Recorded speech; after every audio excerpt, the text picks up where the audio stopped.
everyone. I thought I'd do a brief channel update and then talk about a few books that I've been reading, including the newest issue of Noir City Magazine, issue 34, which just came out this past week. I got it yesterday in the mail. I haven't read it all yet, but I want to show you some of that. Before I do anything else, I have to acknowledge that I've gone over 500 subscriptions on my channel, which is just mind-boggling to me. And I thank everybody who subscribes to my channel and leaves likes and leaves comments, and it's just it's been a very fulfilling experience, to be sure. And I guess it's almost a year and a half, but the last 10 days I have been inactive, and I have been very prolific, doing 3 and 4 videos a week since I started. Some of that is because I haven't been feeling too well, but the other thing is, for those who watch my videos, you would normally see a little bit of a 65-inch UHD 4K television set that would be over there against that wall. And somehow, some way, through carelessness, I tried to move it by myself. I damaged it. I'm not sure yet whether I'm going to try to get it fixed. Evidently, if you need a motherboard, a fatherboard, a baby board, and I don't think the screen is damaged itself, but it might be. So I'm not sure yet whether it's worth getting fixed or whether I'm going to get another television. I do have a 40-inch 15-year-old TV. It's still in fine working order, but once you get used to watching movies on a 65-inch 4K where the Blu-rays are upscaled through a 4K Blu-ray player, it's tough to go back to a 40-inch TV. It really is. And so no UHDs. I had hoped to buy Double Indemnity, which just came out from Criterion in UHD. It's a favorite film of mine, and I'm sure most people who love film noir.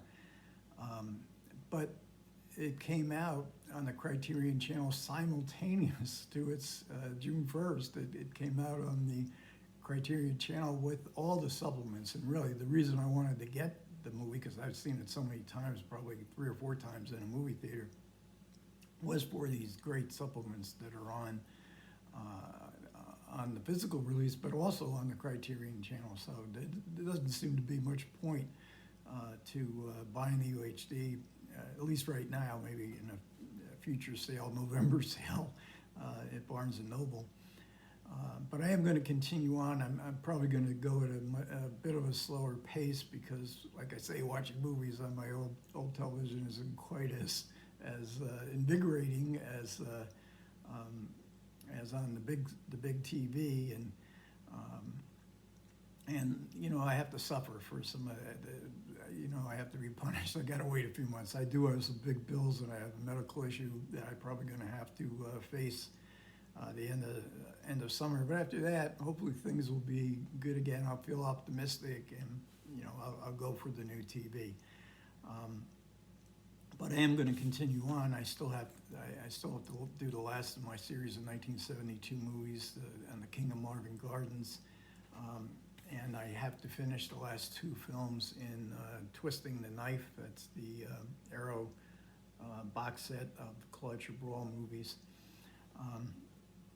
But I have been finding some relief in binge reading. I've always been a great reader.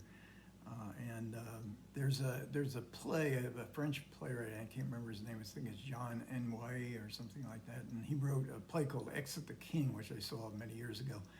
And the king in this play, he's down on his luck. He's really sad, he's unhappy, and his aide, who also serves sort of as a narrator of the play, tells the audience, very sadly, the king found consolation in literature, and that's where I find it too. Surprisingly enough, I can read, you know, and when I first retired, I probably read 5, 6, sometimes 7 hours a day. And I mostly like classics, especially 19th century classic literature, Dickens and Anthony Trollope and Walter Scott. I never read a Walter Scott book till I retired, and I found I really loved him. And Walter Scott basically created the historical fiction genre itself in the early 1800s, and that's one of my favorite genres to read. and also crime stories, basically detective stories, Raymond Chandler and Ross McDonald. And I've been thinking about starting a new channel about books, just focusing in on books I'm reading. I'm not sure whether I got the energy to do that or whether I'll just do some book videos on this channel occasionally. But as far as historical fiction goes, I've been reading this novel, Son of the Century, and it's about Mussolini. It's an Italian novel that recently released. It won some awards in Italy. It's part of a tetralogy, and it's following Mussolini from about 1919 up to, I haven't quite finished volume 1 yet, but I'm almost there, and he's just ascended to power in Italy. I believe this is 1922. It's a kind of docudrama kind of novel.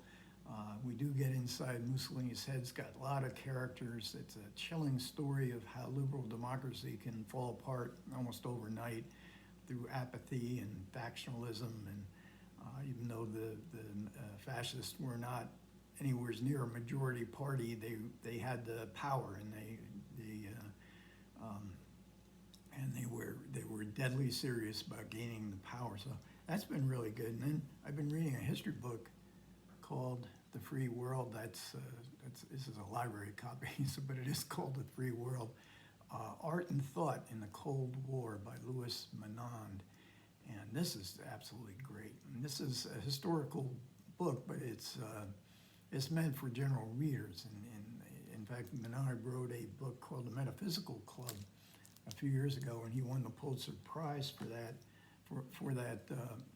book. I got to read it because he's a great storyteller. Now, the Cold War kind of mirrors my own birth in 1949. This was when the Cold War was really coming to bear on the culture of the times. And of course, 1988 could be said as the fall of the Soviet Union, 88, 89, 90, when the Cold War ended. But now, but it didn't end war.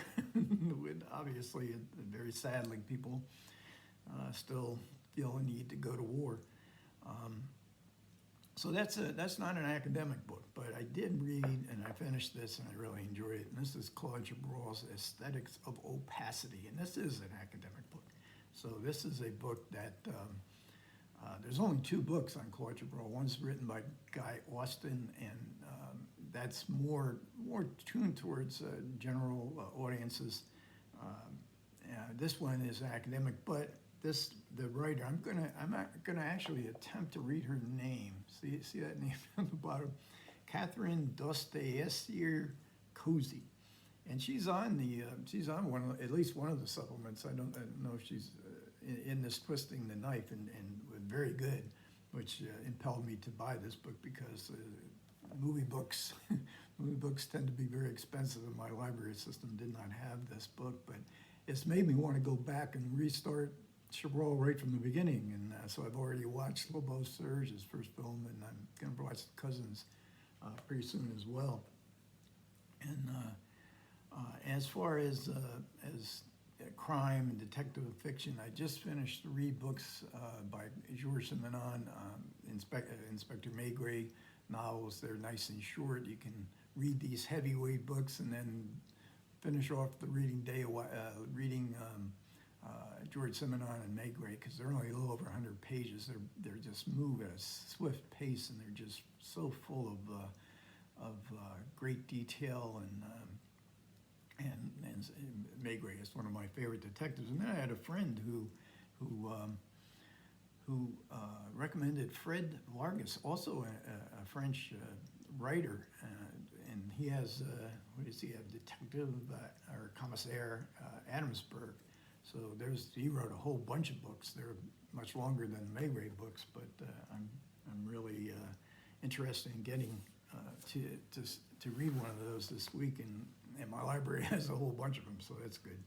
And then I wanted to just briefly showcase the recent Noir City magazine. You only can buy this magazine through Amazon's $15, but it's just a great. This is the only periodical I still buy, and There's hardly any movie magazines around anymore. I don't think Film Comment is going to publish a physical copy anymore, which was the major American film magazine, and that is indeed William Holden on the cover. And we get some really great pictures, as always, in these magazines, and with William Holden. This is by Rachel Walther, and it's just a great.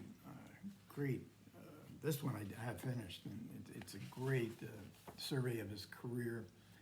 Here's a shot from Sunset Boulevard, Billy Wilder, Gloria Swanson. That is somewhere Eric von Stroheim over there in the corner, and I imagine the director of photography, perhaps Alex Troner, the set designer. Did he work on this movie? I can't remember, but I just love this film, and looking at actual film, and it's a terrific article. And then we have a article by Imogen Sarah Smith, and you can't go wrong with Imogen Sarah Smith, Down in the Depths. And this is a article concerning the Argentine Noir, and specifically in this Blu-ray, The Beast Must Die. Bitter Reeds, I think, is Bitter Stems is the other Argentine Noir from Flicker Alley. Highly recommend this. This is also through the aegis of the Film Foundation, Eddie Muller. And again, we have some great original poster art in this. I mean, the photography in this is just truly amazing. And then we get a article on Stanley Baker. Look at this shot. I mean, this is fantastic. And I've not read this one yet by Ray Banks. And then the other article I wanted to spotlight is one called Horror Films Noir Directors by Sharon Noel. And get a load of this. I try to get it without this is just an absolutely gorgeous black and white reproduction of Boris Karloff. And that's a real long article making the connections between horror films and film noir.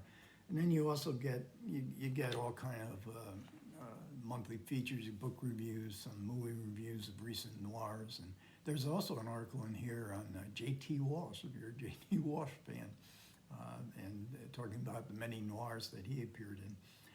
Okay, so thanks a lot for everybody, and again, thanks for all who have subscribed to my channel. I really do appreciate it. I appreciate the comments. I love to read comments. I love to reply to them. So the channel will go on, maybe a little bit differently, maybe a little slower, but it will go on. Okay, thanks a lot, everybody. Take care.